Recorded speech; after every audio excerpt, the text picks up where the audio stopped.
Assalamualaikum warahmatullahi wabarakatuh. Izin memperkenalkan diri, perkenalkan nama saya Faisal Hafiz dengan nomor induk mahasiswa 2000626 dari Prodi PGSD Penjas kelas 5. Di sini saya akan memaparkan atau menjelaskan mengenai peta konsep pada mata kuliah filsafat dan literasi fisika, di mana di dalam peta konsep ini terdapat proses, output, dan outcome. Baik, yang pertama di dalam proses, yaitu ada istilah dengan physical education. Artinya, pendidikan jasmani adalah pendidikan melalui dan dari aktivitas fisik. Nah, di dalam pendidikan ini terdapat berdasarkan tujuan pendidikan nasional yang berbunyi bahwa pendidikan nasional berfungsi mengembangkan kemampuan dan membentuk watak serta peradaban bangsa yang bermartabat dalam rangka mencerdaskan kehidupan bangsa, bertujuan untuk berkembangnya potensi peserta didik agar menjadi manusia yang beriman dan bertakwa pada Tuhan Yang Maha Esa, berakhlak mulia, sehat, berilmu, cakap, kreatif, mandiri, dan menjadi warga yang demokratis serta bertanggung jawab.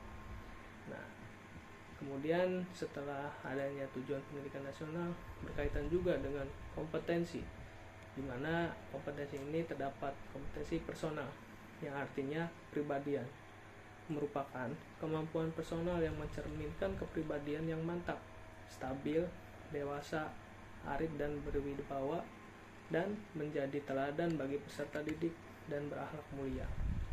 Kemudian ada juga kompetensi sosial. Nah, di mana kompetensi nasional ini adalah salah satu kompetensi yang harus dimiliki setiap guru, adalah kompetensi sosial, yakni kemampuan mengelola hubungan masyarakat yang membutuhkan berbagai keterampilan, kecakapan, dan kapasitas dalam menyelesaikan masalah yang terjadi dalam hubungan antar pribadi. Kemudian ada kompetensi akademis, yang artinya kompetensi akademik ini adalah pengetahuan, kemampuan penguasaan materi pelajaran secara luas dan mendalam. Yang terakhir dalam kompetensi adalah vokasional, di mana artinya kecakapan vokasional merupakan salah satu dari jenis kecakapan hidup yang ada di Indonesia. Kecakapan vokasional ini disebut juga keterampilan kejujuran, keterampilan kejuruan, artinya keterampilan yang dikaitkan dengan bidang pekerjaan tertentu yang terdapat di masyarakat.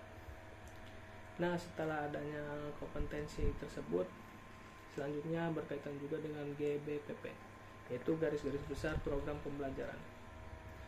Artinya, garis-garis besar program pembelajaran secara sederhana dapat diartikan sebagai silabus.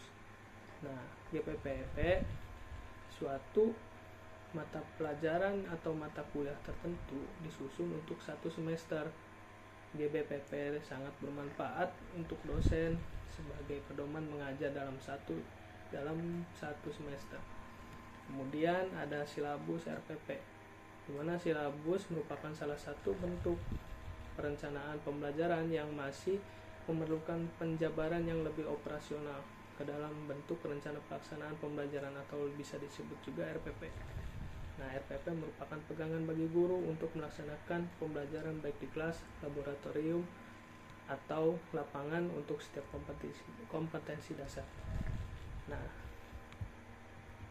selanjutnya dari ketiga aspek tujuan pendidikan nasional, kompetensi GBPP, dan silabus RPP memiliki keterkaitan melalui dan dari aktivitas permainan dan olahraga dan lain-lain yang akan menghasilkan sebuah output.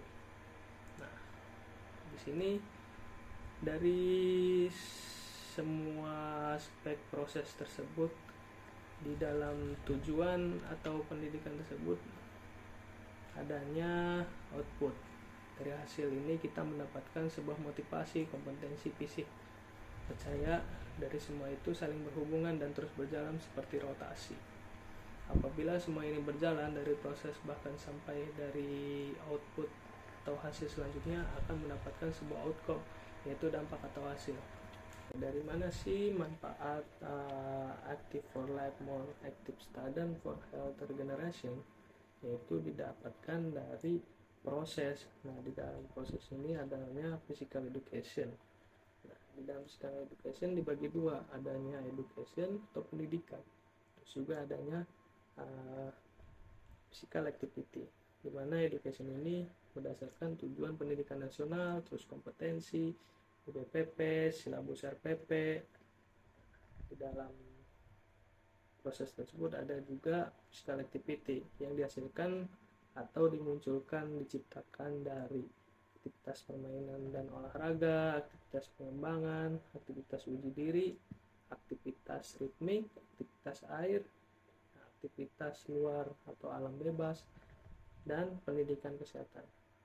Nah, akan memunculkan dari semua aspek proses itu, memunculkan bahwasanya fisika literasi gitu, atau literasi fisika, karena di dalam literasi fisik ini ada motivasi, kompetensi fisik, dan kepercayaan diri. Nah, semua dari ketiga itu memunculkan manfaat, di mana manfaatnya ini ya aktivitas aktif for life, itu more active student for healthier generation. Mungkin itu saja yang dapat dipaparkan mengenai peta konsep dalam mata kuliah filsafat dan literasi fisika. Terima kasih, mohon maaf bila ada kekurangan atau kesalahan kata. Billahi taufik walhidayah. Assalamualaikum warahmatullahi wabarakatuh.